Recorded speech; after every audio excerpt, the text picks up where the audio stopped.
ప్రతిపక్షంలో ఉన్న అధికారంలో ఉన్న ప్రజల వైపే ఉంటాం. మాజీ ఎమ్మెల్యే శ్రీ బీరం హర్షవర్ధన్ రెడ్డి ఈ సందర్భంగా వారు మాట్లాడుతూ, నాకు అండగా ఉండి నాకు మద్దతుగా నిలిచిన నియోజకవర్గ ప్రజలకు ప్రత్యేక ధన్యవాదాలు. నియోజకవర్గ ప్రజలకు కరోనా సమయంలో ఎంత కష్టం వచ్చినా ఆపదలో ఉన్న నియోజకవర్గ ప్రజల వెంటే ఉన్నానని, మీరు ఇచ్చిన అవకాశాన్ని వినియోగించుకుంటూ కొల్లాపూర్ నియోజకవర్గాన్ని అన్ని విధాలుగా అభివృద్ధి చేశానని, ప్రజా తీర్పును గౌరవిస్తున్నానని, గెలిచిన జూపల్లి కృష్ణారావుకు శుభాకాంక్షలు తెలిపిన మాజీ ఎమ్మెల్యే బీరం హర్షవర్ధన్ రెడ్డి, రాష్ట్రంలో మంత్రివర్గంలో చోటు దక్కినందుకు ప్రజల కోరికలను, ఆశలను తీర్చాల్సిన బాధ్యత కూడా ఉందని ఈ మీడియా సమావేశంలో తెలిపారు.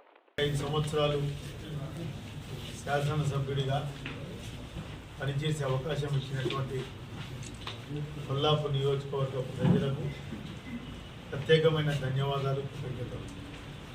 గత 5 సంవత్సరాల్లో 2 సంవత్సరాలు కరోనా ఉన్నా మిగతా 3 సంవత్సరాల్లో మరి ముఖ్యమంత్రి గారి సహాయ సహకారాలతో, గత మాజీ ముఖ్యమంత్రి గారి యొక్క సహాయ సహకారాలతో కొల్లాపూర్లో దీర్ఘకాలికమైనటువంటి 50-60 సంవత్సరాలుగా పెండింగ్లో ఉన్నటువంటి చాలా వరకు సుదీర్ఘమైనటువంటి సమస్యలకు పరిష్కారం చూపించినందుకు ఆనందంగా ఉంది. ఇచ్చిన అవకాశాన్ని సద్వినియోగం చేసుకొని బ్రిడ్జిల నిర్మాణం చేసినాం, నేషనల్ హైవే తీసుకొచ్చినాం, అదేవిధంగా సోమశిల బ్రిడ్జ్ తీసుకొచ్చినాం.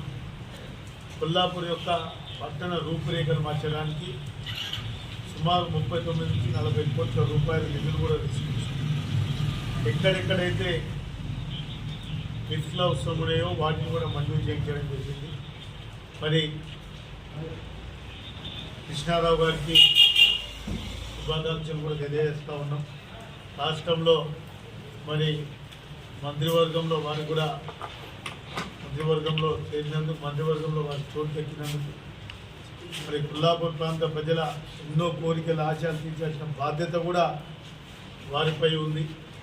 మేము ఏదైతే ఎన్టీఎఫ్లో కానివ్వండి, ఏవైతే నిధులు తీసుకొచ్చినా ఉన్నామో అభివృద్ధి పనులను ఎక్కడ కూడా అడ్డుకోకుండా ముందుకు తీసుకుపోవాలని, ఎక్కడ ఏ మాత్రం కూడా గత ప్రభుత్వం ఇచ్చిన అన్ని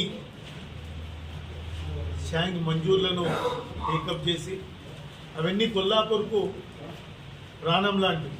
కొల్లాపూర్ ప్రజలకు, కొల్లాపూర్ రైతాంగానికి సంబంధించినటువంటి చాలా కీలకమైనటువంటి విషయాలు కాబట్టి వేటిని కూడా నిర్లక్ష్యం చేయకుండా కంటిన్యూస్ ప్రాసెస్, గతంలో మీరు అధికారంలో ఉండి తెచ్చిన వాటిని కూడా కొన్నిటిని మేము ముందుకు కొనసాగించి ముందుకు తీసుకుపోయినాం.